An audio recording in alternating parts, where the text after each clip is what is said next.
मैं जन जन को बतलाऊं, मैं जन जन को बतलाऊं।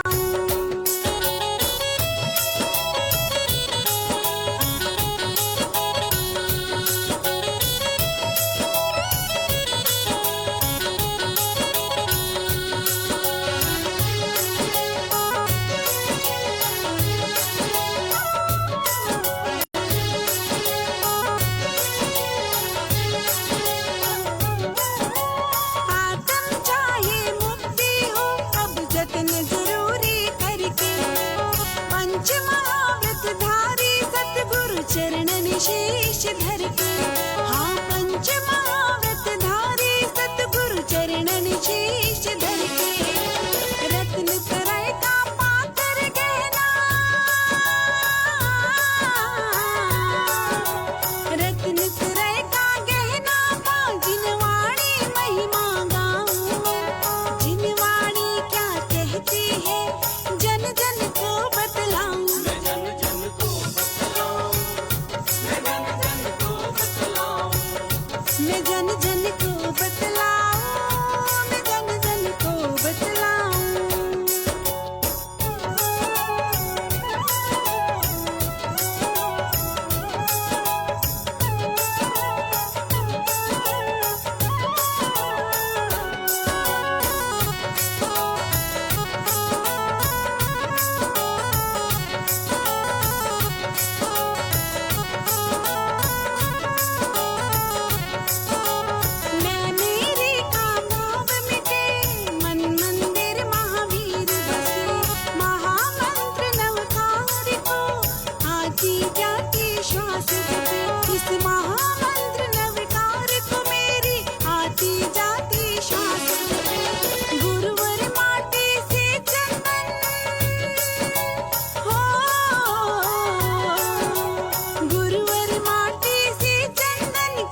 चंदन होकर दिखलाऊं, मैं जन जन को दिखलाऊं।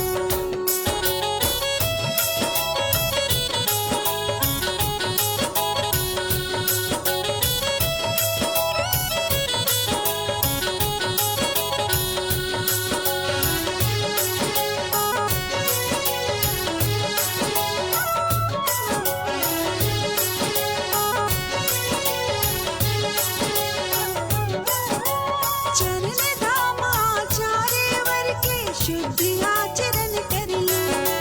भगवन से पाकर वर संजय मन में समता भर लूं। हाँ भगवन से पाकर वर संजय मन में समता भर लूं। गुरुपद चिन्हों पे चल के रजनी, गुरुपद चिन्हों पे चल के रजनी मोक्ष पद में जैन धर्म क्या कहता है जन जन को बतलाऊं। मैं जन जन को बतलाऊं, मैं जन जन को बतलाऊं। मैं जन जन को बतलाऊं, मैं जन जन को बतलाऊं। मैं जन जन को बतलाऊं। मैं भगवान शरण में आऊं, मैं जन जन को बतलाऊं। मैं जन जन को बतलाऊं।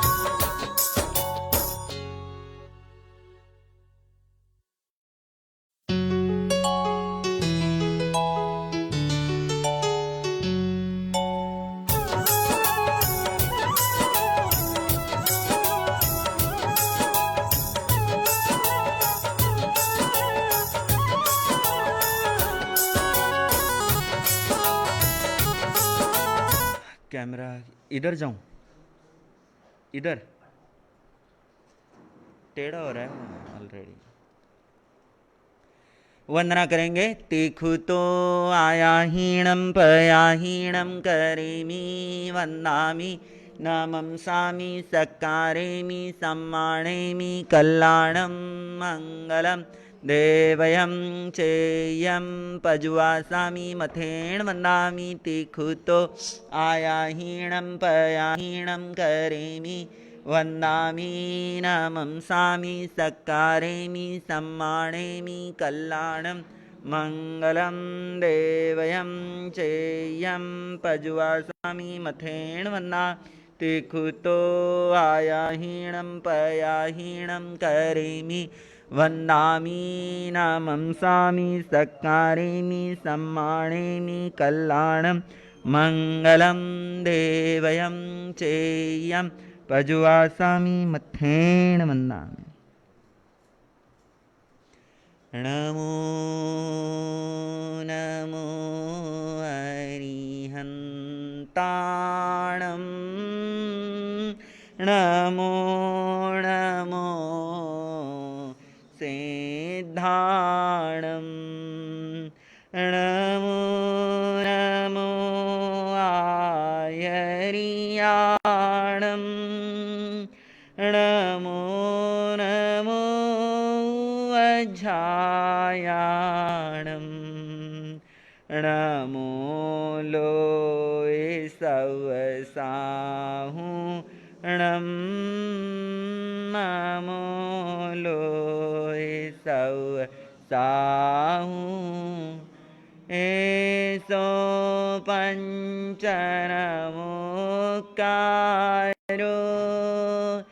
सर्वपावपनाशनो मङ्गलाणं च सव्वेसिं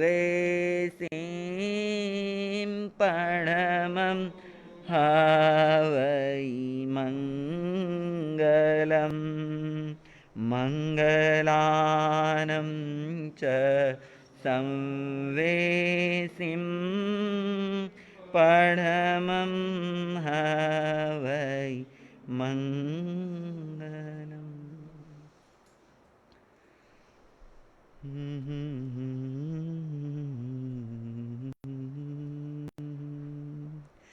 तेरी बंदगी में हमने दुनिया के गम भुलाए, तेरी बंदगी में हमने दुनिया के गम भुलाए,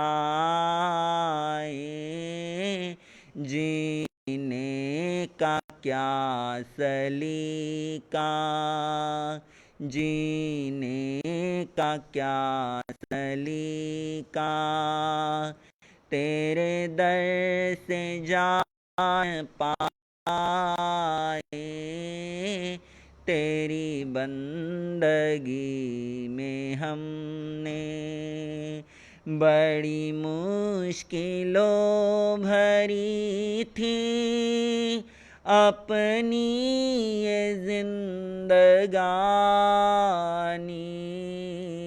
बड़ी मुश्किलों भरी थी अपनी ये जिंदगानी,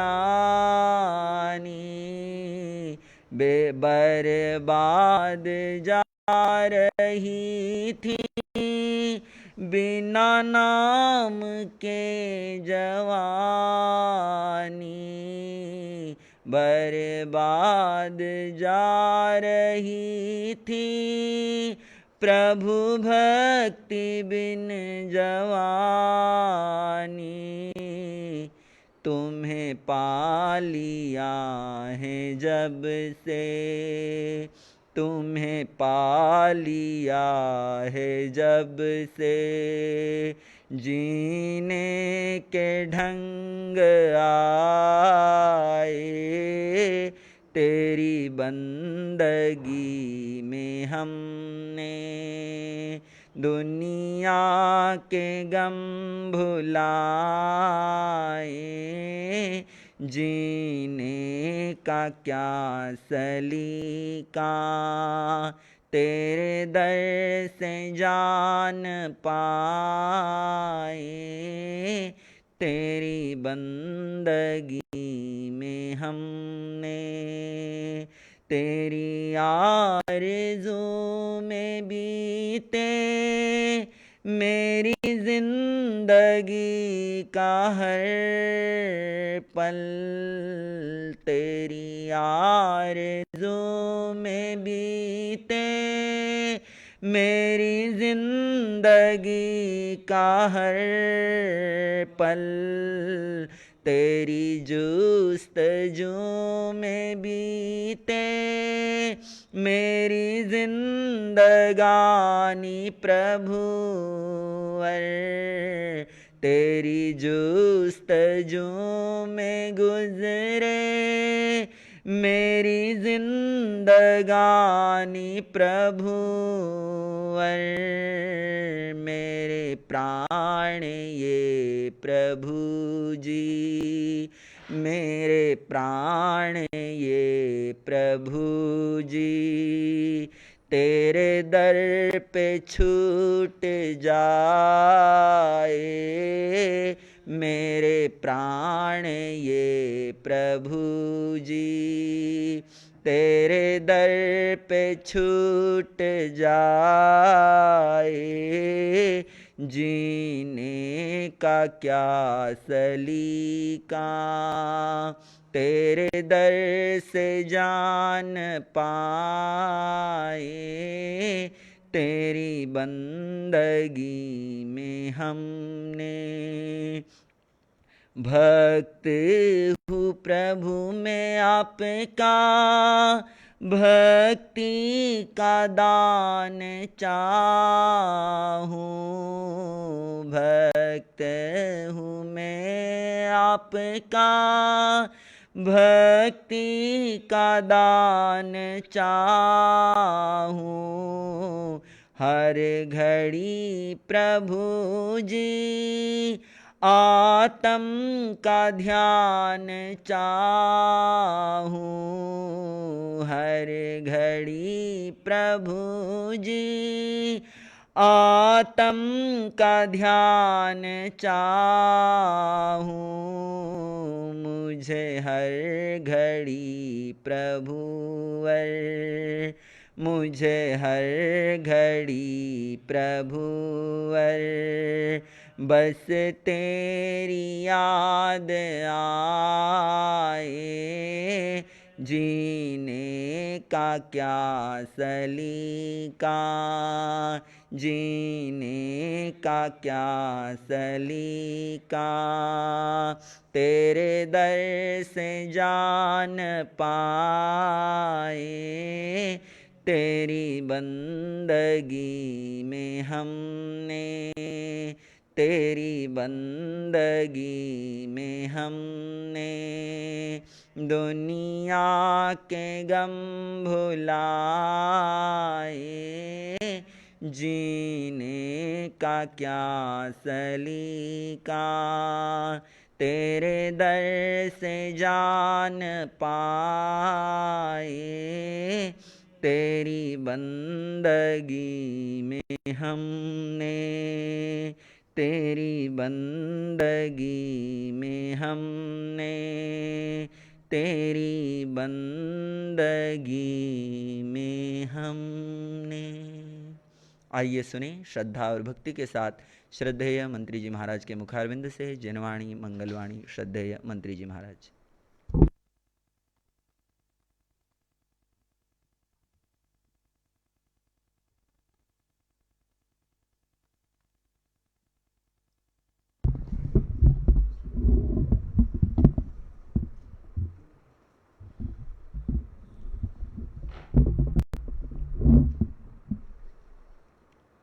आराध्य अरिहंत प्रभु के चरणों में अनंत अनंत आस्था के साथ वंदन। शासनपति भगवान महावीर स्वामी के चरणों में अनंत अनंत आस्था के साथ वंदन। जिन शासन देव जिन शासन माता को नमन। आत्मज्ञानी सद्गुरुदेव युग प्रधान आचार्य भगवंत के चरणों में अनंत अनंत आस्था के साथ वंदन। आत्मप्रिय मुनिवृंद, आत्मार्थी साधक साधिकाओं, हम सभी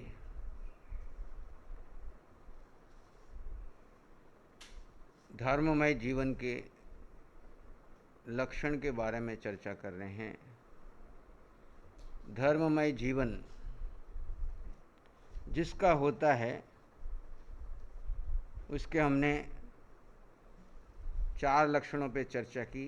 खंति, क्षमा, मुक्ति, निर्लोभता, ऋजुता, सरलता, मृदुता, अमानित्व। आज का हमारा विषय है लाघव, लघुता, हल्कापन। आत्मा के 8 गुणों में एक गुण है अगुरु लघु। अ हटा दिया तो गुरु और लघु। गुरु यानी भारी, लघु यानी हल्का। गुरु और लघु ये दोनों, गुरु यानी भारी, लघु यानी हल्का। हल्का पानी के ऊपर तैरता है और भारी पानी में डूब जाता है। जीवन में हम अगुरु लघु को गुण में आते हैं, मतलब हम जीव में आ जाते हैं।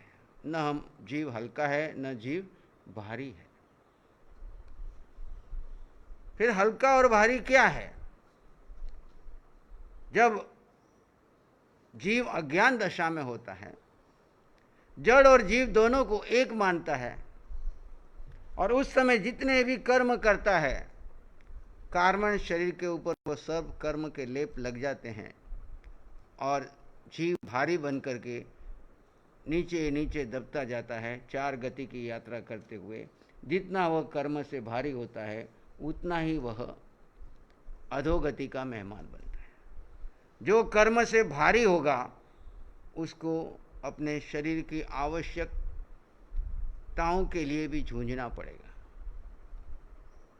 इच्छाओं की तो दूर की बात रही, शरीर की जो आवश्यकताएं हैं उसके लिए भी उसे जूझना पड़ता है, बड़ी कठिनाई से उसे प्राप्त होती है। और जो हल्का होता है वह धीरे धीरे ऊपर उठता जाता है, और शरीर की आवश्यकताओं के अलावा उसकी मन की इच्छाओं की भी पूर्ति होनी शुरू होती है, और जिधर जाता है उधर उसे अनुकूलता मिलती है। सामान्य रूप से अनादि की यात्रा में ये जीव कभी भारी कभी हल्का, कभी भारी कभी हल्का, इसी प्रकार के कर्म करता रहा। जब से उसे भेद ज्ञान की साधना मिलती है, तब वो गुरु और लघु का भेद करता है, अगुरु लघु गुण की तरफ बढ़ता है, भारीपन को हल्के में लाता है, और एक समय आता है कि हल्का और भारी दोनों से ऊपर उठ करके वह अगुरु लघु गुण में आ जाता है। पहले साधक भारी कर्मों से बचे, इसलिए जब से ही आपको सम्यक की प्राप्ति होती है, आपको भेद विज्ञान की शिक्षा दी जाती है, और उस भेद विज्ञान से हम क्या करते हैं? भारी कर्मों से बचते हैं, यानी विभाव से बचते हैं। विभाव में ये जीव भारी होता है, स्वभाव में ये जीव हल्का होता है, और एक समय आता है हल्का हल्का होते हुए सारे कर्मों से क्षय करके अपने लक्ष्य सिद्ध शिला की ओर बढ़ जाता है। तो भारी कर्मों से बचने के लिए पहले, सबसे पहले प्रारंभिक बेसिक जो है वो है जड़ और जीव का भेद करना, यानी अनादि के मिथ्यात्व को तोड़ना। जब तक जीव मिथ्यात्व में है तब तक वो भारी कर्म ही होगा। 24 घंटे उसके ऊपर कर्म का बंधन चलता ही रहेगा। सम्यक है जड़ और जीव का भेद करो और जीव का ध्यान करो, जड़ का उपयोग करो। जड़ का उपयोग करो पर जड़ से मोह मत करो, और जीव में स्थित रहो। बस साधना इतनी है, जड़ और जीव का भेद करके जो जीव अपना ध्यान करता है, यानी जीव का ध्यान करता है, और जड़ पुद्गल उदय कर्म के अधीन, कार्बन शरीर के अधीन ये औदारिक शरीर मिला है। अगर कार्बन शरीर नहीं होता तो आप इस मनुष्य गति में नहीं होते। कार्बन शरीर जैसा है, भारी है तो आपको तिर्यंच का मिलेगा, उससे भारी है तो नरक का शरीर मिलेगा, उससे भी भारी है तो 4 गति में वापस यात्रा चलती रहेगी, और वहाँ से थोड़ा नरक से कर्म भोग करके बाहर निकले, या तो तिर्यंच में आओगे या मनुष्य में आओगे। मनुष्य गति में आके फिर भारी कर्म किए तो नीचे जाओगे, और हल्के कर्म किए तो पुनः मनुष्य बन सकते हो, और ऊर्ध्व गति में जाओगे तो देव गति तक जा सकते हो। ऐसा 4 गति 84 लाख जीवों में बिना भेद ज्ञान के हम अनंत काल से यात्रा कर रहे हैं। भगवान फरमाते एक भव नहीं, दो भव नहीं, तीन भव नहीं, संख्य नहीं, असंख्य नहीं, लाख नहीं, करोड़ नहीं, संख्य भी नहीं जिसकी संख्या नहीं की जा सकती, और असंख्य भी नहीं, अनंत जिसकी गिनती केवली भी नहीं बता सकते, वो अनंत भव हमने इस मिथ्यात्व में किए, जहाँ हमको ये बोध नहीं था कि मैं हूँ कौन, मेरा स्वरूप क्या है, क्या मेरा है, किसका तो मैं ध्यान करूं और किसका ध्यान न करूं। बिना ध्यान के कोई नहीं रहा। अनंत की यात्रा में सभी ध्यान कर रहे थे, एक समय भी कोई बिना ध्यान के नहीं रहता। पर यह बात अलग है कि वो ध्यान पुद्गल का करता है कि जीव का करता है। दोनों का बोध नहीं होने से मिक्स करता है, तो कभी जीव में कभी जड़ में, अज्ञान दशा में वो मिक्स करने से कभी पुण्य कभी पाप, कभी पुण्य कभी पाप, दोनों तरह के कर्म कर करके चार गति में। अब इसको हटाने के लिए सबसे पहले जो आपको सभी को आचार्य भगवान की कृपा से, हरिहंत प्रभु की कृपा से, वितराग साधिका निशा जी के अथक सहयोग से जो हमको भेद विज्ञान की साधना मिल रही है, आत्म ध्यान शिविरों में आपको बिठा करके प्रैक्टिकल ट्रेनिंग दी जा रही है। अभी जो नासिक में ध्यान शिविर चल रहा है, लगातार 8 दिनों से साधक उसमें तप रहे हैं, आराधना कर रहे हैं, साधना कर रहे हैं। 24 घंटे एक ही कार्य है, जड़ और जीव का भेद करो, और इस भेद को इतना परिपक्व करो कि जीव के सिवाय तुम्हारा किसी का ध्यान न रहे। तुम्हारा हर समय उठते बैठते सोते चलते हर समय तुम्हें अपने जीव का ध्यान रहे, और जड़ का केवल उपयोग करो। जड़ का मोह टूट जाए, मैं जड़ हूं ये धारणा ही खत्म हो जाए। मेरा जड़ है उसको भी तोड़ना, मैं जड़ है ये धारणा खत्म हो जाए, और मैं जीव हूं ये धारणा आपकी परिपक्व हो जाए। उठते बैठते सोते चलते नींद में हर समय आपको ये भान रहे कि मैं जीव हूं। और मैं जीव हूं तो कैसा हूं, फिर आगे चिंतन चले, मैं जीव हूं तो कैसा हूं, तो वहां आता है मैं अनंत ज्ञान वाला हूं। केवल ज्ञान केवल दर्शन मुझ जीव में है। मैं कहाँ याचक बन के भिक्षा मांग रहा हूँ, कहाँ याचक बन के साता के लिए इंतजार कर रहा हूँ कि कोई मुझे धन दे, कोई मुझे पद दे, कोई मुझे प्रतिष्ठा दे, कोई मुझे परिवार दे, कोई मुझे कुछ दे। याचक बन के मैं याचना कर रहा हूँ, जबकि मैं तो परमात्मा जैसा समृद्ध हूँ, संपन्न हूँ, परिपूर्ण हूँ। मुझे कुछ चाहिए ही नहीं। एक पुद्गल पर मेरा अधिकार नहीं, एक पुद्गल की मुझे आवश्यकता नहीं। कितना अज्ञान हमने सेवन किया इस भाव में देख लो। जब से माँ के गर्भ में आए, वहां से बाहर निकले, तब से लेकर आज तक हम किसकी याचना कर रहे हैं, किसकी याचना कर रहे हैं? कभी जीव के बारे में कभी सोचा? सिर्फ पुद्गल की याचना की। माँ के गर्भ से बाहर निकले, सांस नहीं मिली तो रोए, तो वहाँ पे सांसोश्वास के पुद्गल मिल गए। फिर रोए तो माँ के स्तन में दूध आया तो वो दूध मिल गया। फिर रोए तो आपको जो जो आवश्यकता थी, जो जो इच्छाएं थी, माता पिता, आपके साथ रहने वाले जो लोग थे, आपके उदय कर्म के अधीन जैसे आपके कर्म थे, उसके अधीन आपको संयोग मिलते गए, और आप याचक याचक याचक याचना ही करते रहे। कभी आपने एहसास किया कि मैं समृद्ध हूं, संपन्न हूं, परिपूर्ण हूं, मुझे कुछ चाहिए ही नहीं, मेरे पास है वो सब ले लो? जो गिविंग नेस में रहता है वो धार्मिक है। जो हमेशा टेकिंग नेस में रहता है, चाहिए चाहिए चाहिए, वो संसारी है, अधार्मिक है, मिथ्यात्वी है, और 4 गति 84 लाख में घूमने वाला यात्री है। जैसे ही आपकी ये धारणा बदलती है कि मुझे कुछ नहीं चाहिए, मैं समृद्ध हूं, संपन्न हूं, इस जड़ शरीर को मेंटेनेंस चाहिए। कितना चाहिए? 24 घंटे में इतना सा भोजन, और 12 महीने में 2 कपड़े शरीर के ऊपर, पीने के लिए थोड़ा सा पानी। इतना तो पुण्य लेकर के आए हो, नहीं तो तुम अभी जानवर बने होते, जगह जहाँ दर दर की ठोकरें खाते, केवल इस भोजन के लिए ही। लेकिन वो जानवर भी कोई सोता नहीं भूखा, वो भी इतना पुण्य लेके आया, घूम घूम करके भटक के, कहीं पेड़ पौधे, कहीं जंगल, कहीं तो भी उसको पानी भी मिल जाता है, भोजन भी मिलता है, वो भी भूखा नहीं सोता। तो तुमको इतना तो विश्वास होना चाहिए अपने उदय कर्म के ऊपर। मनुष्य गति में आए हैं तो इस रोटी कपड़ा मकान के लिए मैं याचना करूं? मैं तो वो समृद्ध हूं, संपन्न हूं, जिसके पास अनंत ज्ञान, अनंत दर्शन, अनंत सुख, अनंत शक्ति है। केवल ज्ञान मुझ में है, केवल दर्शन मुझ में है, समृद्धि मेरे में है, मुझे क्यों मैं याचना करूं? मेरे में और सिद्ध भगवान में कोई अंतर नहीं है।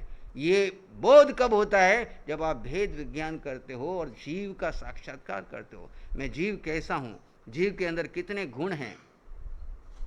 जब आपको अनुभव हो जाता है कि अनंत सुख मुझ में है, अनंत ज्ञान के बाद आता है अनंत दर्शन। वो अनंत दर्शन जो सब में जीव देखता है और अपने में जीव देखता है। अनंत दर्शन का मतलब क्या है? दर्शन यानी धारणा, दर्शन यानी दृष्टि। दर्शन माने अपने भीतर में जीव की धारणा करके जीव के दर्शन करना, जीव में, और अब मुझ में जीव है तो अभेद दृष्टि से सब में जीव है। और दृष्टि से देखता हूं तो पूरे ब्रह्मांड में खचा ठसा ठस अनंत अनंत जीव भरे हुए हैं। सब में मैं जीव देखूं, मैं इस पुद्गल को देखूं ही क्यों? केवली की दृष्टि और हमारी दृष्टि में अंतर क्या है? केवली को तीनों काल और तीनों लोक दिखते हैं, पर वो तीनों काल और तीनों लोक में किसको महत्व देते हैं? जड़ को महत्व देते हैं कि जीव को महत्व देते हैं? बोलो रमेश भाई। वो केवल केवल सब में आत्मा को, जीव को देखते हैं और जीव को ही महत्व देते हैं। इस जीव की यात्रा कैसे चल रही है और ये जीव कैसे मुक्त हो जाए, इसके बारे में हमको बोध कराते हैं। जड़ का मोह तोड़ने का उपदेश देते हैं। बार बार आज तक आपने जितने शिविरों में भगवान की वाणी सुनी, जितने साधु संतों के प्रवचन सुने, सब जगह एक ही बात आपको सुनने को मिलेगी कि तुम जीव आत्मा हो और इस जड़ शरीर का मिथ्यात्व और मोह को तोड़ो। मोह को तोड़े बिना मुक्ति नहीं है। और मोह है कि ये पुद्गल मेरे हैं, पुद्गल मुझे साता देंगे, पुद्गल मुझे सुख देंगे, और पुद्गलों को इकट्ठा करते फिरते। देखो आप रंक से लेकर के राजा तक क्या कर रहे हैं। मैंने तो भगवान के सानिध्य में 34 वर्षों में देखा है कि यहाँ पे हमारे पास सेवादार है, वो भी पैसा बचा बचा करके बैंक में एफडी डाल रहा है, म्यूचुअल फंड में डाल रहा है, इकट्ठा करता है, और कभी मेरे को, कभी मकान बनाऊंगा, कभी मेरे बेटे की शादी होगी, उसके लिए काम आएगा। वो उसका खाना पीना तो यहाँ चलता है, उसको कुछ नहीं चाहिए, बस इकट्ठा कर करके संग्रह करता है। और इधर करोड़पति आते हैं आशीर्वाद लेने, 1 फैक्ट्री, 2 फैक्ट्री, 3 फैक्ट्री रात दिन बढ़ाते जा रहे हैं उसी का संग्रह में। वो समझ रहे ये हमारी उपलब्धि है, हमारा जीवन की सबसे बड़ी उपलब्धि है कि हमने इतनी कमाई कर ली। लेकिन किसी को भी ये पुद्गल सुख नहीं देते। एक किसी को साता और किसी को असाता, किसी को साता और किसी को असाता। देखो आपने भी अपने जीवन में देखे होंगे, आसपास में और खुद के जीवन में, दो ही चीज़ों में झूले में झूल रहे हो, या तो कभी साता और कभी असाता। कभी भोजन प्रमाण से ज़्यादा खा लिया और बाहर निकले नहीं तो फिर क्या हाल होता। देखो आपको मनपसंद आया, प्रमाण से ज़्यादा खा लिया, सीजन के अनुसार ओवर ईटिंग कर ली, और वो अब निकले नहीं, अंदर फंस जाए और कोई दवाई भी काम नहीं करे, फिर क्या हाल हो आपका। सारी प्रार्थनाएं उधर चली जाएगी, कब ये निकले तो मैं सुखी हूं। ऐसे ही ये परिग्रह इकट्ठा कर करके हमने अपने अंदर में भर लिया। शरीर में, मन में, बुद्धि में, इंद्रियों में हमारे पास कौन सा परिग्रह है? ये विचारों का परिग्रह, जो अभी शुक्ल ध्यान में नहीं जाने दे रहा है, आर्त रोध ध्यान में लेके जा रहा है। जिंदगी भर हमने आर्त रोध ध्यान दिया करके सब इकट्ठा करके रखा, अंदर विचार रूप में इकट्ठा करके रखा। वो वस्तु आपके काम नहीं आएगी, वो व्यक्ति आपके काम नहीं आएंगे, वो परिस्थितियां सारी बदल गई, लेकिन उनको लेकर के जितनी आपने चिंतन और चिंता की, वो सारा परिग्रह आपके दिमाग में भरा पड़ा हुआ है, और वही विचार बन करके आर्त रोध ध्यान में लेके जाता है। भगवान फरमाते हैं कि जब आपको सम्यक की प्राप्ति होती है तो आप इन 8 गुणों में आते हैं और अनंत सुख का अनुभव करते हैं। अनंत सुख का अनुभव कैसे करते हैं? कि बिना किसी कारण से 24 घंटे आप सुख का अनुभव कर लेते हैं। जो कुछ हो रहा है दुनिया में होने दो, मैं सुख हूं। और भगवान कहते सुख के लिए क्या करना है? साता के लिए तो आपको पुण्य की इंतजार करनी पड़ेगी, आपके हाथ में नहीं है कि साता कब आएगी। वो परतंत्र है, साता परतंत्र है, उसके लिए कोई ना कोई पुद्गल चाहिए। साता के लिए क्या चाहिए? कोई ना कोई पुद्गल चाहिए, लेकिन सुख के लिए कोई पुद्गल की आवश्यकता नहीं है। सुख के लिए आपके पास दृष्टि चाहिए, आपके पास समय चाहिए। सुख के लिए क्या चाहिए? आपके पास दृष्टि चाहिए, उस दृष्टि से आप जीव को पहचान पाओ, और समय चाहिए कि जीव को जीव में स्थित रह सको, एक समय से लेकर के 1 मिनट से लेकर 1 घंटे तक। आज दुनिया में सब कुछ है लोगों के पास, लेकिन उनके पास दृष्टि नहीं है। और किसी को उदय कर्म से दृष्टि मिल गई तो उसको जीव के लिए समय नहीं है। देखो आचार्य भगवान के सानिध्य में वर्षों से देख रहा हूँ, बहुत सारे लोग सैकड़ों की संख्या में आ रहे, प्रवचन सुनते हैं, जीव के बारे में सुनते हैं, ध्यान शिविर में भी आते हैं, बाहर की तरह आते हैं, सुनते हैं, बहुत अच्छा लगा, खूब प्रशंसा करते हैं, और वापस नदी के बहाव की तरह चले जाते हैं।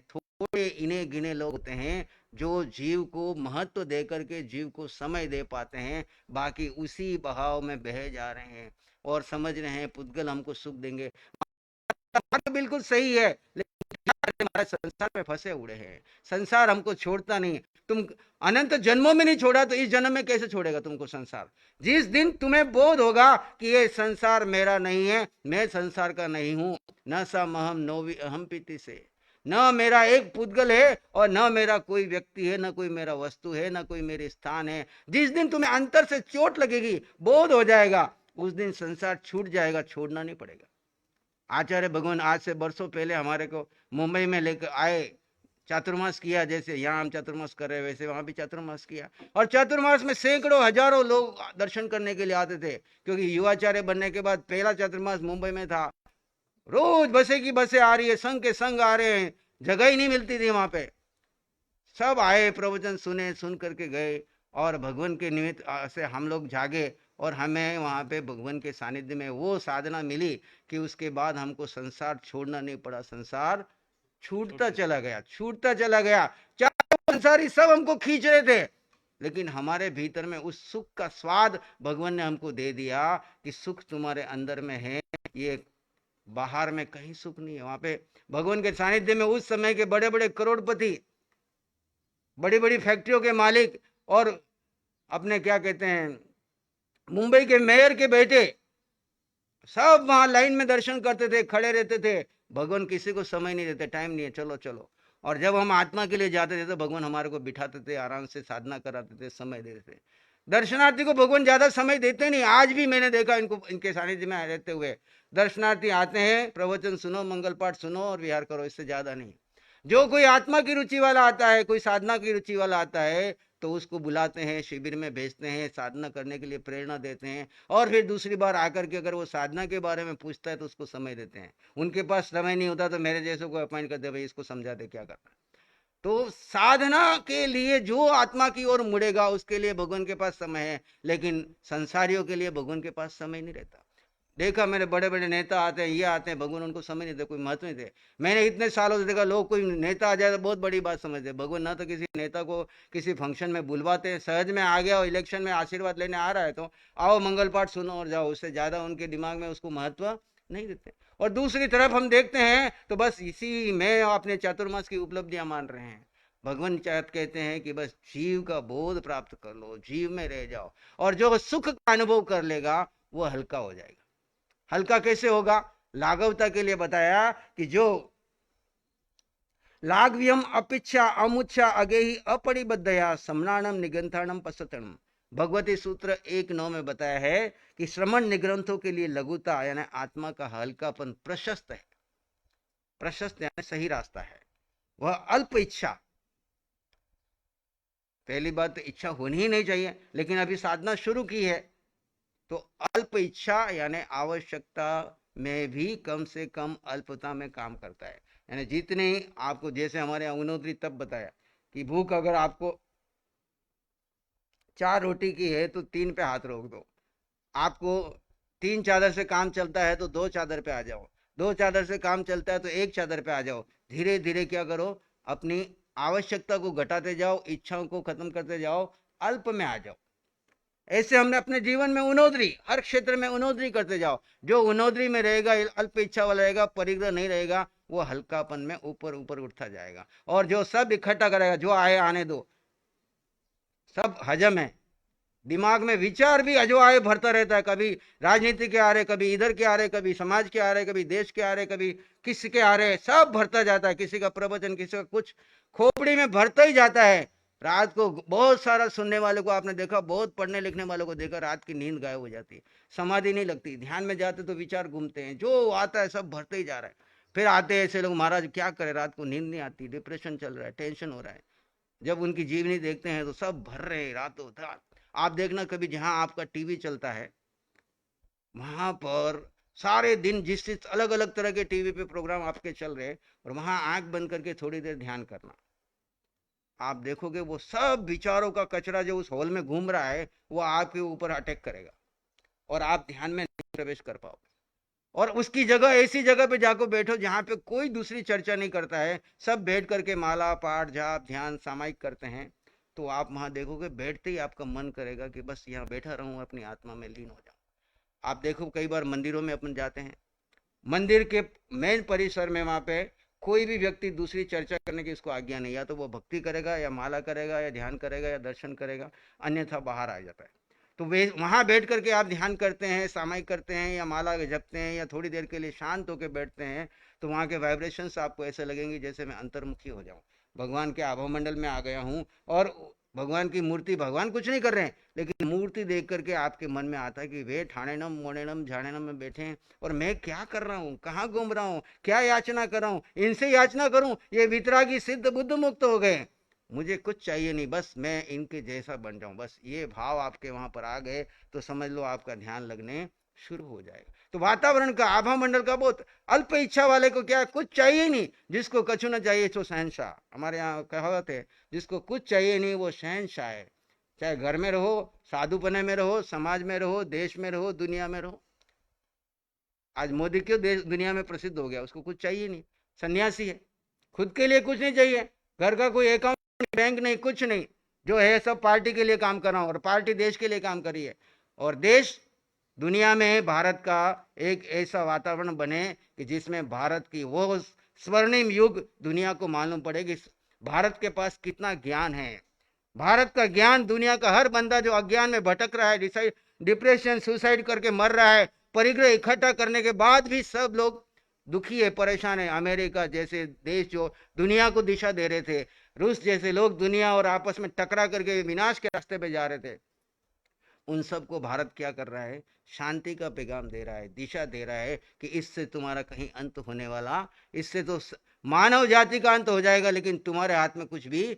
और मोदी जी वहां पे हर जगह पे जाकर भारतीयों को इकट्ठा करके उनका गौरव बढ़ा रहे हैं कि तुम यहाँ पर आए हो तो अकेले मत रहो, इकट्ठे होकर भारतीय अपने गौरव को महसूस करो और अपनी संस्कृति और अपने संस्कार को जीवित रखो।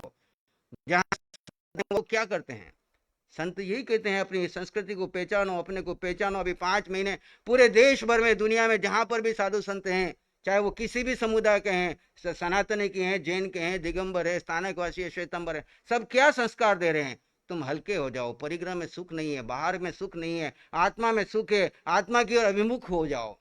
तुम जितना समय अपने जीव को दोगे तुम्हारा कल्याण होगा। और इसी निमित्त से सत्संग रखे जाते कि कम से कम आदि व्याधि उपाधि से बाहर निकल के घंटे 2 घंटे तुम सत्संग में बैठो, वहां पे तुम्हारा चिंतन बदले, तुम्हारी धारा बदले, और तुम स्वयं को समय देने का अगर संकल्प कर लोगे तो तुम्हारा उद्धार हो जाएगा और वही तुम्हारी सबसे बड़ी उपलब्धि होगी। तो हम और आप सभी खुद को समय देंगे तो हल्के हो जाएंगे। और हल्के कब होंगे, जब हमारी इच्छाएं अल्प होगी और धीरे धीरे इच्छा निरोध तप, ऐसा तप करो कि कोई इच्छा ही ना रहे। अभी तप का मतलब हमने खाली अनशन ले लिया, भगवान ने 12 प्रकार के तप बताए। अनशन के बाद उससे कठिन है उनोद्री, मानव जाति की सारी बीमारियां दूर हो सकती है, सारी प्रॉब्लम दूर हो सकती है। केवल एक उनोद्री तप को आप अपने जीवन में उच्चारण, आप आचरण कर लो।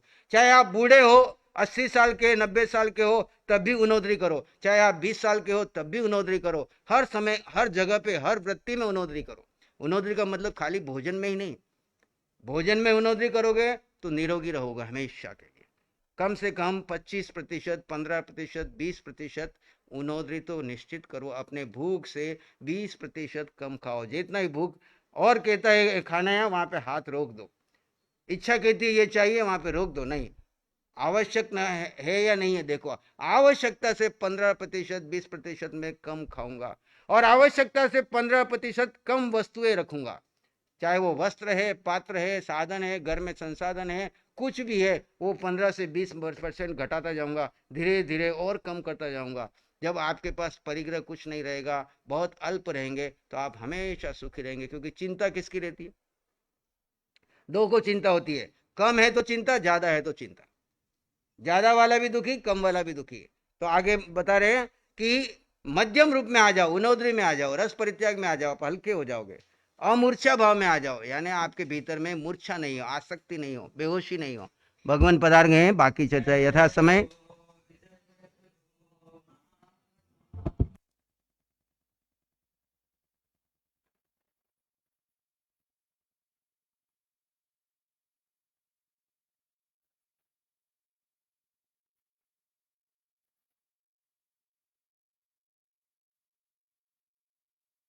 कुतो आयाहीनं वन्दामि नमस्सामि सम्मानेमि कल्याणं मङ्गलं देवयं चेयं पज्वासामि मथेन वन्दामि ते कुतो आयाहीनं पयाहीनं करेमि वन्दामि नमस्सामि सत्कारे सम्मानेमि कल्याणं मङ्गलं देवयं चेयं पज्वासामि मथेन वन्दामि ते कुतो आयाहीनं पयाहीनं करेमि वन्दामि नमस्सामि सत्कारे सम्मानेमि कल्याणं मङ्गलं देवयं चेयं पज्वासामि मथेन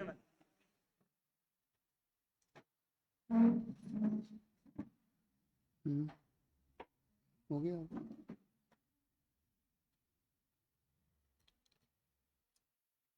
अरिहन्ताणां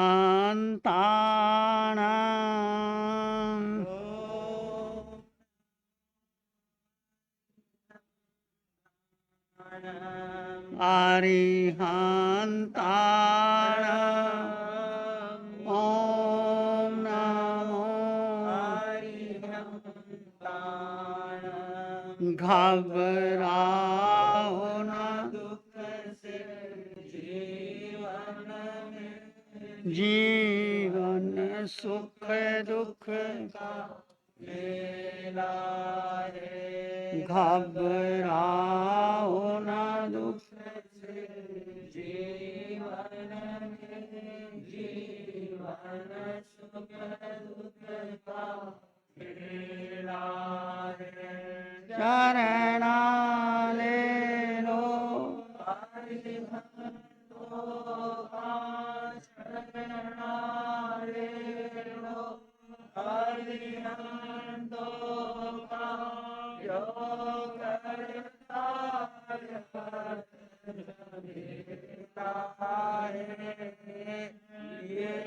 प्रभु से मरण की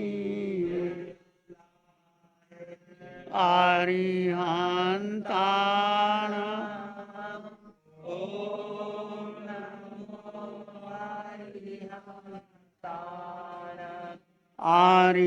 अरिहंताण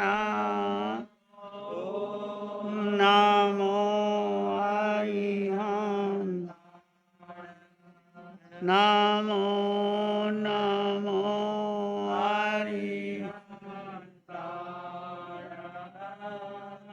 नमो नमो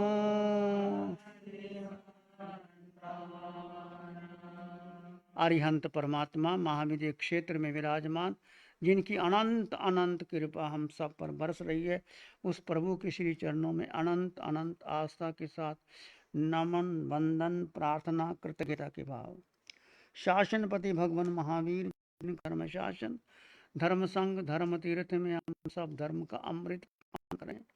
उस प्रभु की साधना को, प्रभु के विनय को, प्रभु के ज्ञान को, प्रभु के उत्कृष्ट तप को अनंत अनंत नमन वंदन प्रार्थना कृतज्ञता के भाव। 10 प्रकार के धर्मों की चर्चा आपके सामने चली है। खंती मुत्ती अजवे मधवे लघवे सच्चे संयमे तवे चे बम्ब चेरवासे। 10 प्रकार का धर्म किसके भीतर रहता है? जिसके भीतर एक प्यास, एक अभिप्सा, एक आकांक्षा, भेद विज्ञान करते हुए आत्मा के प्रति तल्लीनता, आत्मा के प्रति एक जागृति, आत्मा के प्रति एक उत्साह, ये जड़ शरीर में जो आत्म तत्व है वही मुख्य है। जड़ और जीव का भेद करते हुए जीव तत्व में स्थित रहने का जो प्रयास करता है, जो पुरुषार्थ करता है, जो उसमें रहने का निरंतर निरंतर यत्न करता है। ऐसा नहीं कि कोई वो शरीर की क्रिया नहीं करेगा, शरीर की क्रिया भी हो गई, संसार के कार्यों में भी उलझेगा नहीं, वो अपनी दृष्टि को निर्मल रखेगा। तो आत्मलीनता, आत्मनिर्भरता, आत्मचिंतन आपका बेस है कोई भी कार्य करने के लिए। तो चर्चा चली है आपके सामने क्षमा, खंति मुक्ति मुक्ति अजवे ऋजुता मुक्ति खंति मुक्ति अजवे लघवे लघुता। अब लघुता की चर्चा करनी है। लघुता क्या है? लघु हो जाना, हल्का हो जाना, आत्मा पर कर्म छट जाना, आत्मा हल्की होगी। वो कहते हैं उसकी आत्मा बड़ी हल्की है, उसकी आत्मा बड़ी हारी है। लघुता कैसे प्रकट होती है? जब पीछे हम चर्चा करेंगे, जब व्यक्ति एक बहुत सरल होता है, विनयी होता है और वो मृदु होता है, वो धीरे धीरे उस गुण को प्राप्त कर लेता है। जब विनय आती है जीवन में तो नम्रता आ जाती है। विनय जिन शासनों मूलो, जिन शासन का मूल विनय है। जे सतगुरु उपदेश थे पाम्यो केवल ज्ञान, गुरु रहा छदमस्तपन विनय करे भगवान। श्रीमद् रायचंद कहते हैं कि सतगुरु के उपदेश से चाहे व्यक्ति को केवल ज्ञान हो जाए, पर वो गुरु की विनय ना छोड़े, जिस गुरु ने उसको ज्ञान दिया है। ऐसी एक सच्ची घटना घटी है। चंद्रयश नाम का युवक, उसकी नई नई शादी हुई। शादी होने के बाद कुछ मित्र मंडलियों के साथ वो घूमने के लिए चला गया। कुछ मित्र ने मजाक किया कि चलो, वो एक आश्रम में आए, एक मुनि के पास, और मुनि वृद्ध थे, रुगन थे, बहुत उग्र स्वभाव था मुनि का। तो युवकों ने कहा कि लो, ये मुनि आपके पास युवक आपके पास आया है, इसको तुम अपने दीक्षा कर दे दो इनको, क्योंकि तुम वृद्ध हो, तुम्हें इसकी ज़रूरत है। अब वो व्यक्ति के पास जब कुछ मंडली आई, वो मजाक करने लग गए उस साधु के साथ। साधु को जब हंसी मजाक करने लगे तो उसको बहुत बुरा लगा, उसको इतना गुस्सा आया, उसने उस चंद्रशेखर नाम के युवक, जिसकी अभी नई नई शादी हुई है, उसको घुटने में लिया, उसकी लोच कर डाली। इतना गुस्सा आया उसको। अब सब घबरा गए, जितने मित्र मंडली के लोग थे, कहते ये तो बड़ा भयंकर है, इसके साथ कौन रहेगा, सब भाग गए। अब चंद्रयश युवक ने सोचा कि ये वृद्ध और मैं युवा, इसको मेरी ज़रूरत है। यदि इन्होंने मुझ पर अनुकंपा की है, यदि मेरे सिर का लुंचन किया है, तो मुझे इनका साथ देना चाहिए। देखिए, नई नई शादी हुई है, घर गया नहीं, मित्रों के साथ आ गया है। अब उसने सोचा, उसने कहा गुरुदेव, आपने किस लुंचन तो कर दिया, आप मुझे दीक्षा मंत्र भी दे दीजिए, दीक्षा मंत्र दे दीजिए, और मैं कहता हूँ मेरे घर वाले ना आ जाए, इससे पहले पहले हम गांव छोड़ दें। उस मुनि ने कहा, मैं तो वृद्ध हूँ, चल नहीं सकता, मैं कैसे गांव छोड़ सकता हूँ। उस युवक ने कहा, चंद्रयश युवक ने कहा, इसकी जिम्मेदारी मेरी, मैं आपको कंधे पे बिठा के लेके जाऊंगा, पर यदि इस गांव में रहे तो गांव के लोग आ जाएंगे, मेरे घर वाले आ जाएंगे, फिर मुझे ले जाएंगे, फिर मैं कुछ नहीं कर पाऊंगा। उस गुरु ने उसको दीक्षा मंत्र दे दिया, और शाम के समय ही कहने लगे, यहाँ से विहार करो। यदि पहले आ गए लोगों को पता चल गया कि मैं यहाँ बैठा हूँ, तो गुरु ने कहा, क्या करना? कहते, अमावस की काली रात। उन्होंने कहा, आप मेरे कंधे पे बैठो, मैं आपको गांव के बाहर ले जाऊंगा, किसी को पता ना लगेगा। अमावस की काली रात गुरु को कंधे पे बिठाया और ले जाने लगा बाहर। गुरु का उग्र स्वभाव, जैसे बैठता, रास्ता बड़ा पथरीला था, कंकर पत्थर थे, जहाँ पाँव रखता टेढ़ा मेढ़ा हो जाता, गुरु उसको मारता। क्या करता है, मुझे पीड़ा हो रही है, तो कैसे ले जा रहा है? फिर भी वो सहनशीलता रखता है, कोई नहीं गुरुदेव, धीरे धीरे रास्ता पार हो जाएगा, आपने मुझे दीक्षा मंत्र दिया है, मैं पूरा प्रयास करूँगा। और वो उसका रुद्र रूप और तेज हो जाता, जैसे आगे जाता। रास्ता बड़ा बीहड़, जंगल, मार्ग कंटीला, वो धीरे धीरे रास्ता पार करता करता भी, और जब वो कोई रास्ता आता तो गुरु उसको डंडा भी मार देता, पर फिर भी वो शांत रहता है। कोई नहीं कहते, गुरु ने मुझे दीक्षा मंत्र दिया है, घर से निकाला है, मैं काफ़ी समय हो गया, काफ़ी समय हो गया। तो उसके अंतःकरण का प्रायश्चित देखो उस युवक का कि मुझे सौभाग्य मिला घर बार छोड़ करके इस गुरु की सेवा करने का। यदि गुरु मुझे दीक्षा मंत्र ना देते तो मुझे घर में रहना पड़ता। गुरु की सेवा करना मेरा कर्तव्य बनता है। गुरु उसको डांट रहे हैं, वो विनय भाव रख रहा है, अधिक विनय भाव। और विनय भाव, मृदुता का भाव करते करते करते कहते सारे कर्म क्षय कर दिए, केवल ज्ञान हो गया। जब केवल ज्ञान हो गया तो रास्ता सारा दिखाई देने लगा। अब वो साफ साफ मार्ग पर जा रहा है। तो गुरु ने कहा क्या हो गया? पहले तो कंटक मार्ग था, अब साफ मार्ग। कहते गुरु आपकी कृपा है। मेरी कृपा कैसे? आपको कुछ ज्ञान हो गया? कहते हाँ मुझे ज्ञान हो गया। कहते केवल ज्ञान हो गया? आपकी कृपा। जब गुरु को पता लगा कि केवल ज्ञान इसको हो गया और मैं इसको डंडे मार रहा हूँ, तो गुरु ने नीचे उतर गया। ये केवल ज्ञानी के ऊपर चढ़ जाना तो महापाप है मेरा। गुरु ने सोचा ओहो कैसा विनीत शिष्य कि मैंने इसको डंडे मारे, मैंने इतना दुखी किया, ये मुझे कंधे पे बिठा के लेके जा रहा है, मैंने इसको पीटा, डांटा, फटकारा, सब कुछ कहा, पर इसने इतनी विनय रखी, इतनी विनय रखी, इतनी विनय रखी। इतना पश्चाताप करता है, गुरु पश्चाताप करता है कि मैंने बहुत अनर्थ कर दिया।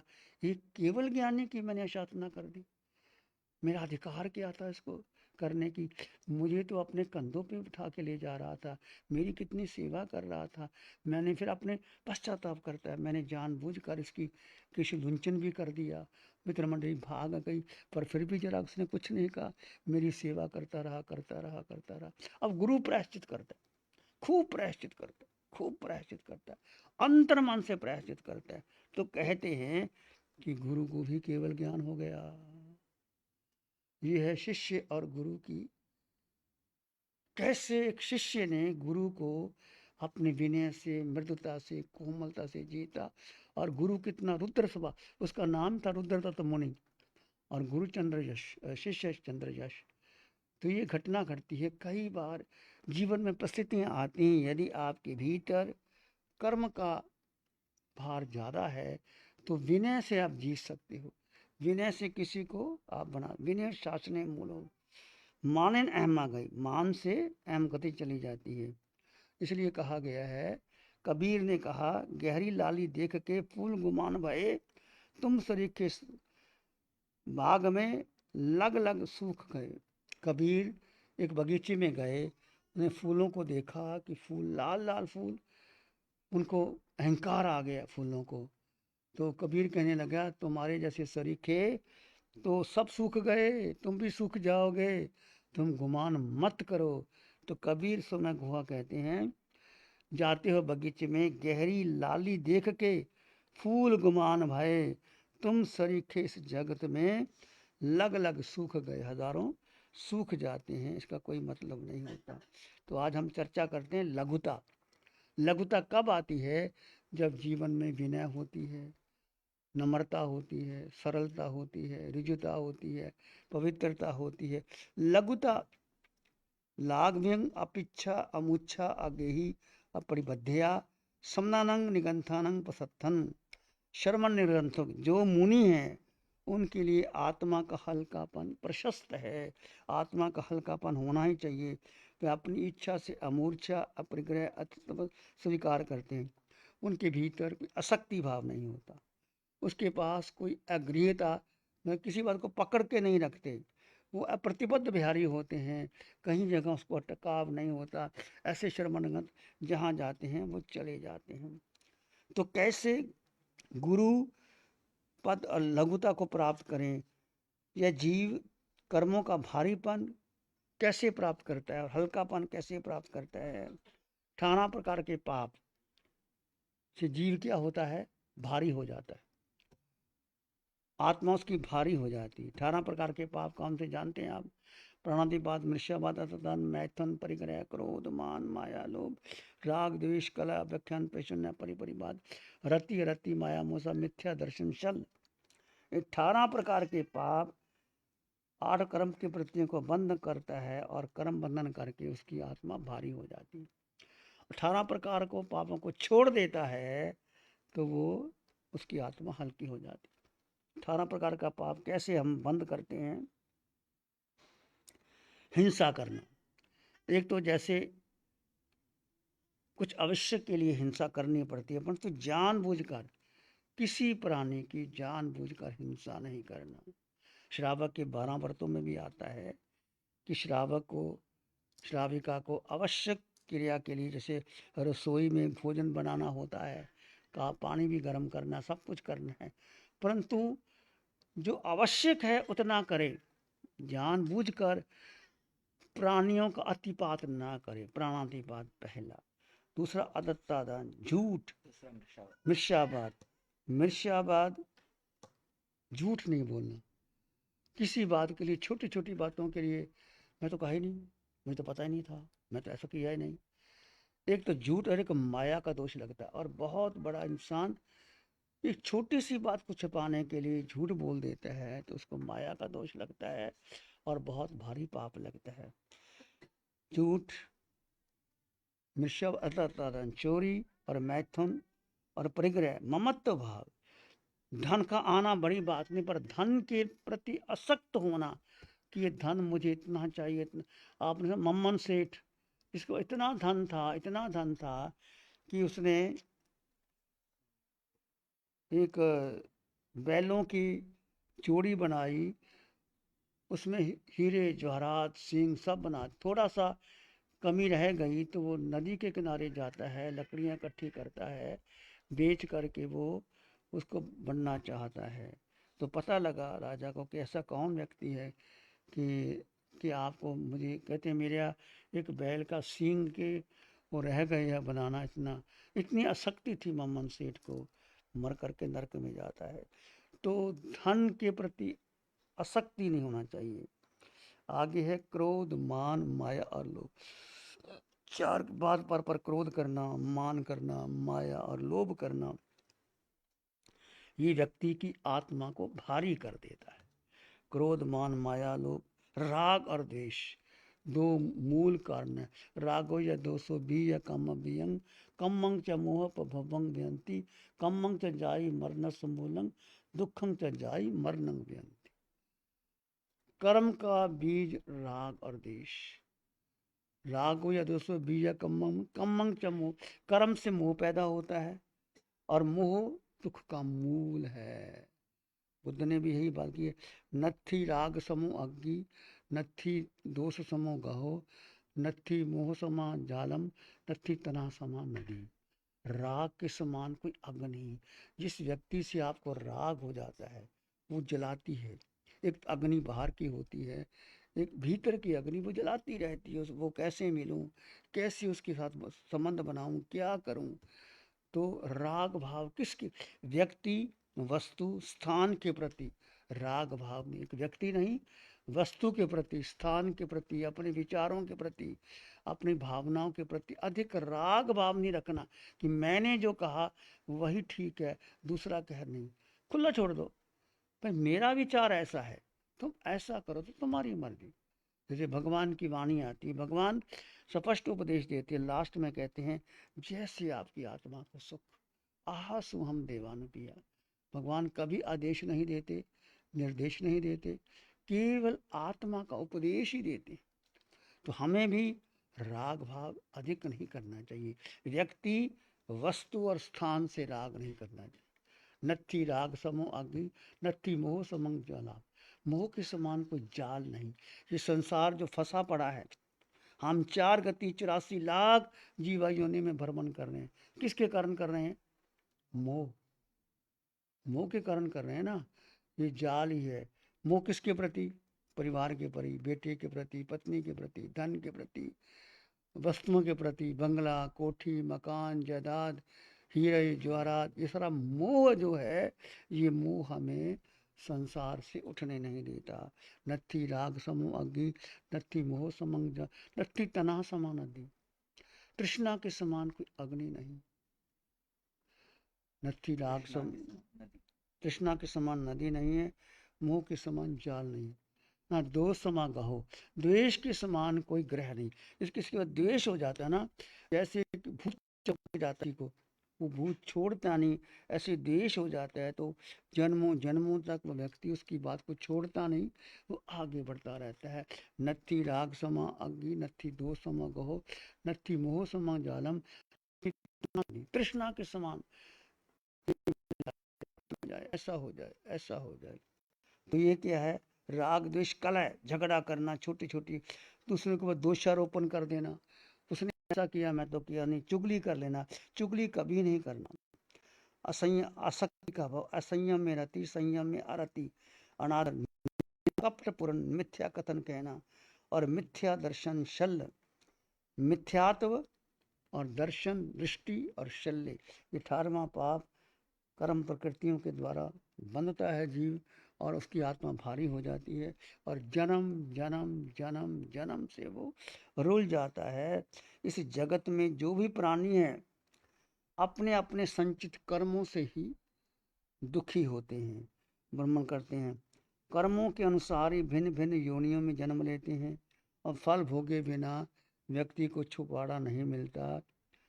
उत्तरायण सूत्र में आया भगवान, एक गया देवलोयेषु नरेषु वे एक गया आश्रम कायम अहा कम महिम गच्छई।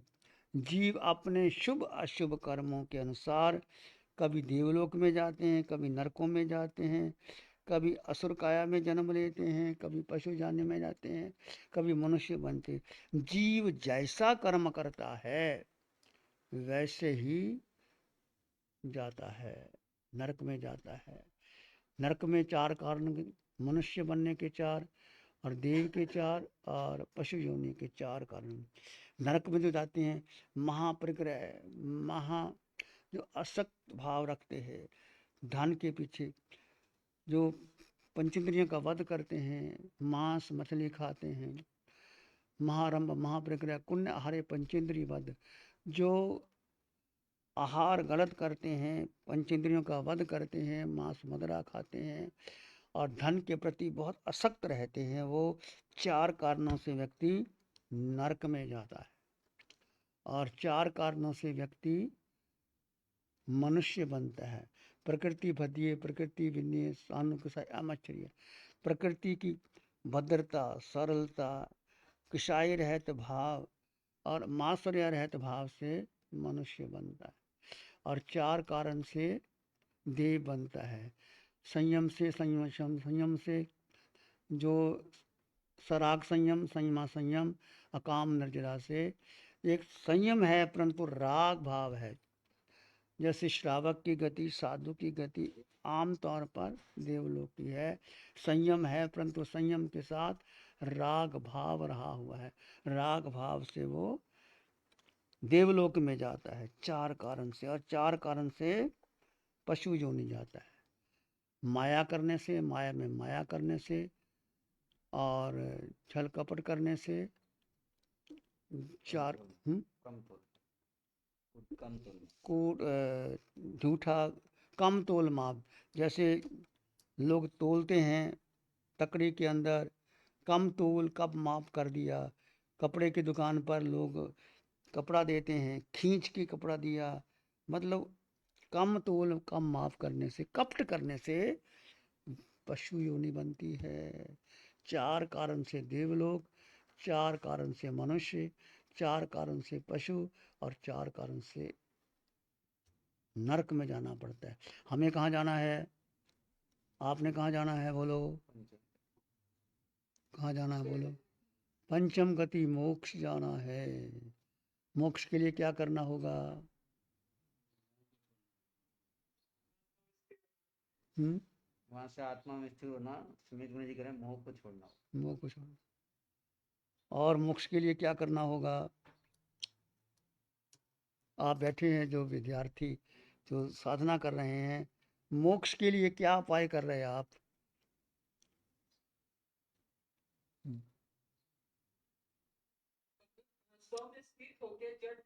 चेतन का भेद करना है, हर पल हर क्षण ज्ञाता दृष्टा भाव में रहकर। ये आपने सुना है कि कर रहे हो? महसूस कर रहे हैं। अच्छा अच्छा, कैसा लग रहा है आपको? आपको कैसा पुरुषार्थ लग रहा है? कैसा लग रहा है? हल्कापन लग रहा, भारीपन लग रहा है, लघुता आ रही है ना जीवन में। लघुता से प्रभुता मिले, प्रभुता से अच्छी बात है। तो मुख्यतः यदि आपने इस पंचम काल में अरिहंत परमात्मा की अनंत कृपा से हमें जो भेद विज्ञान की साधना, जड़ और जीव का भेद करते हुए, जड़ ये है, ये खाल है, ये माटी है, ये शमशान की राख मिलेगी, मिट्टी बनेगी, अनंत काल में इस देह राख बनी है, अशुचि का भंडार है देह। देह का सारा जो मोह किसके प्रति है, देह के प्रति है। देह की निर्मोही हो जाओ और आत्मा में स्थित रहने का पुरुषार्थ करते रहो। जड़ जीव का भेद करते हुए जीव में स्थित रहने का पुरुषार्थ, ये निरंतर निरंतर यदि आपका अभ्यास बन गया तो आप उठते बैठते चलते सोते खाते पीते कुछ करो और आप विश्राम कर रहे हैं, करवट बदलते ही भेद विज्ञान हो जाए। ओ ये देह क्रिया कर रहा है, मैं मात्र दृष्टा, मैं मात्र दृष्टा, मैं जीवात्मा, और अपने में जीव, सब में जीव। देह दृष्टि भूल जाओ, आत्म दृष्टि में आ जाओ। कोई स्त्री नहीं, कोई पुरुष नहीं, कोई छोटा नहीं, कोई बड़ा नहीं, कोई धनवान नहीं, कोई निर्धन नहीं, कोई पशु नहीं, कोई पक्षी नहीं, कोई देव नहीं, कोई मनुष्य नहीं, सब में समान आत्मा। जो पहली साधना सोहम, जो पहला सूत्र सोहम, वो मैं हूँ जो सिद्धों में आत्मा, वो मैं हूँ जो अरिहंतों में है, वो मैं हूँ जो आचार्य में है, वो मैं हूँ जो उपाध्याय में है, वो मैं आत्मा हूँ जो सब साधुओं में है। फिर जो सातों नरकों की नीरियों की आत्मा मेरे समान है। सब पशु पक्षी मनुष्य और देव जितने भी है, मैं सोहम, सोहम की साधना जीवंत होने लग जाए। केवल 20 मिनट का ध्यान नहीं करना, वो साधना आपके जीवंत का अंग संग बन जाए।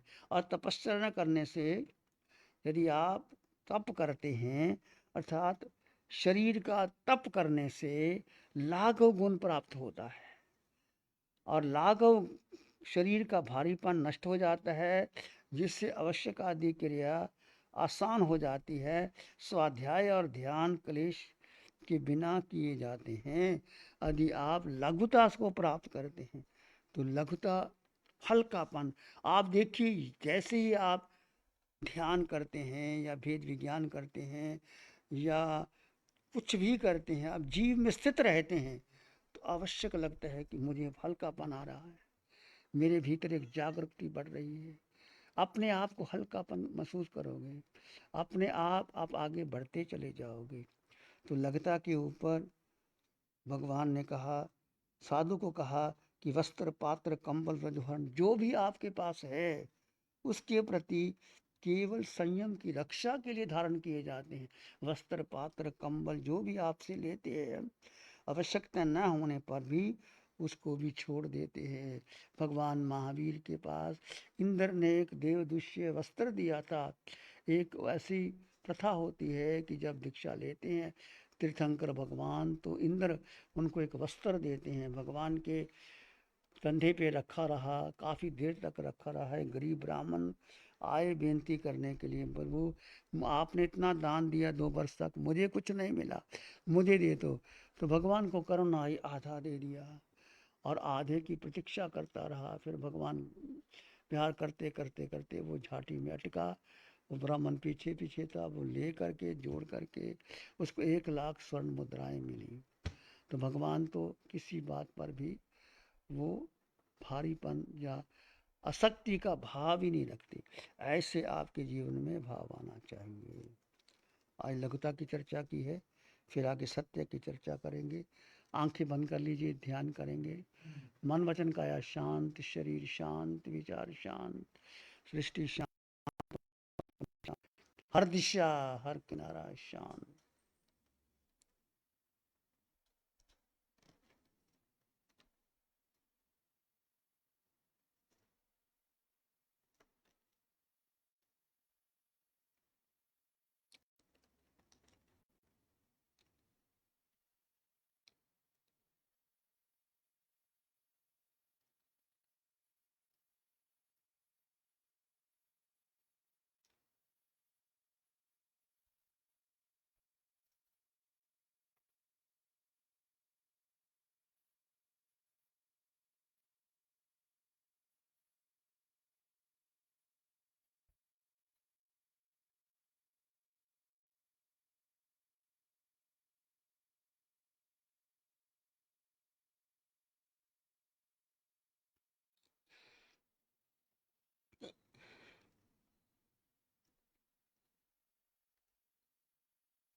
मन शांत, विचार शांत, सृष्टि शांत। सिर के सिरे से पांव के अंगूठे तक अपने भीतर शुद्ध चेतना का एहसास कीजिए।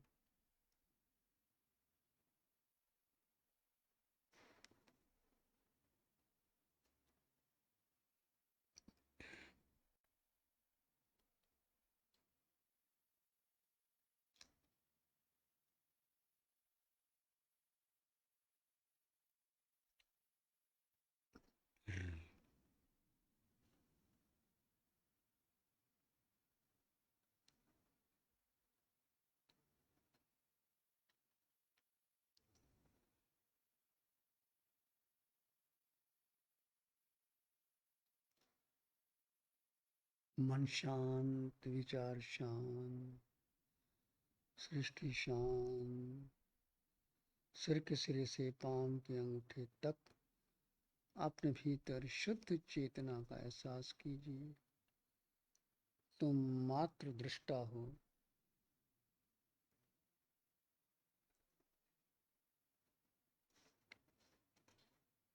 किसी विचार को महत्व ना दे।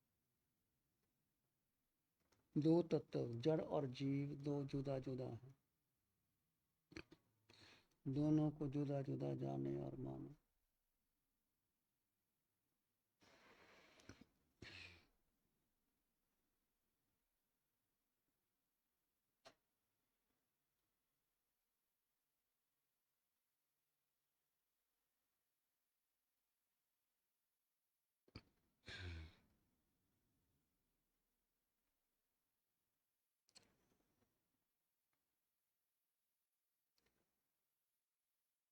कोई विचार नहीं, कोई संस्कार नहीं, धारणा नहीं।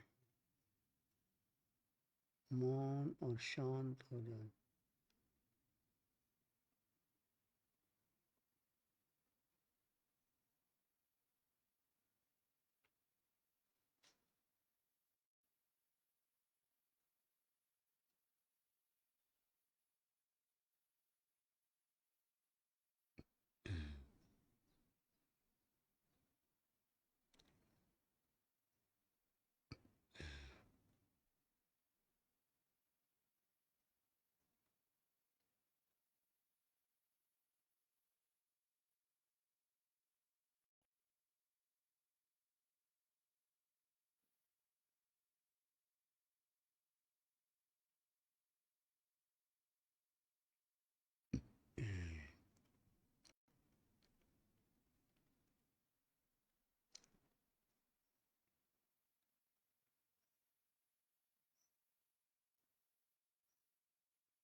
अपने भीतर मंगल का भाव लाएं, प्राणी मात्र के लिए मंगल की कामना कीजिए।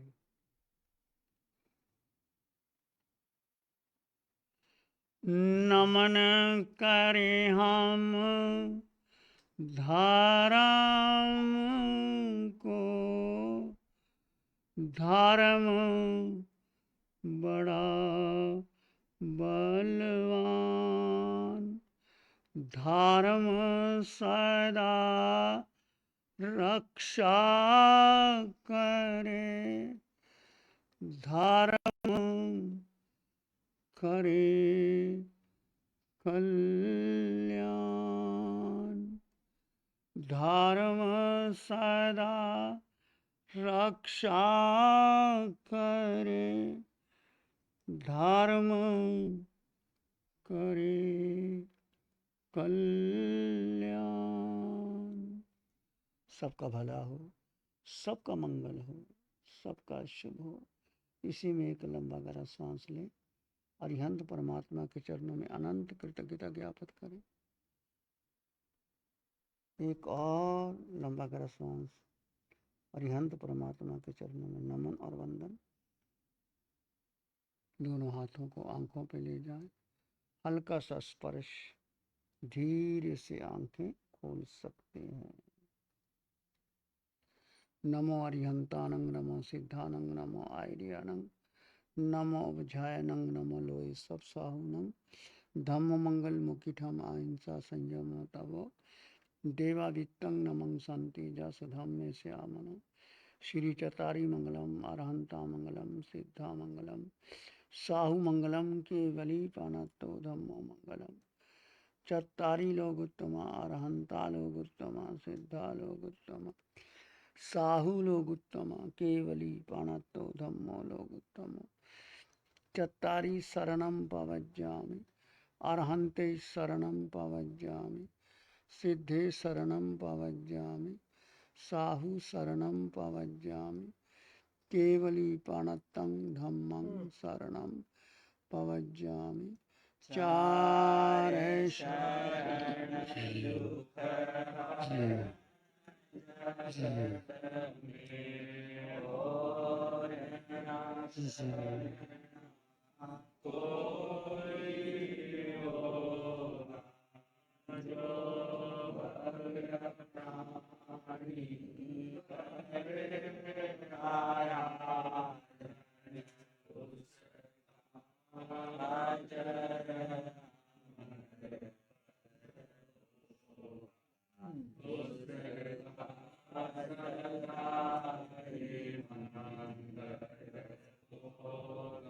आज के पचकान, आज के 5 उपवास कामरेज से आइए बहन, 5 उपवास से हाँ। पचकान। तपस्या करने वालों को धन्यवाद, आगे बढ़ने वालों को धन्यवाद। 4 मिला के 5 वर्ष मर्तम पचकामी दिव्यम प्यारम असलम कायम अवसानम भोगम सहसा कारण महत्ता का शाश्वत त्याग बोस रे बोस। तपस्या करने वालों को धन्यवाद, धन्यवाद। आगे आगे बढ़ना है। आगे करेंगे। सात का जी 28 की हुई है अभी 7 के बाद। और किसी के कोई पचकान? बोलिए भगवान महावीर स्वामी की, अरिहंत परमात्मा श्री सिमंदर स्वामी भगवान की, परम उपकारी जिन शासन देव की, परम उपकारी जिन शासन माता की, आचार्य सम्राट पूज्य श्री आत्माराम जी महाराज साहब की, आचार्य सम्राट पूज्य श्री आनंद ऋषि जी महाराज साहब की, आचार्य सम्राट पूज्य श्री देवेंद्र मुनि जी महाराज साहब की, आचार्य सम्राट पूज्य श्री शिव मुनि जी महाराज साहब की, महाश्रमण पूज्य गुरुदेव श्री ज्ञान मुनि जी महाराज साहब की, सब साधु संतों की, जैन धर्म की, वर्धमान श्रमण संघ की, समस्त सम्यक्त्वी आत्माओं की वंदना करेंगे। तीखु तो आया हीणम भया हीण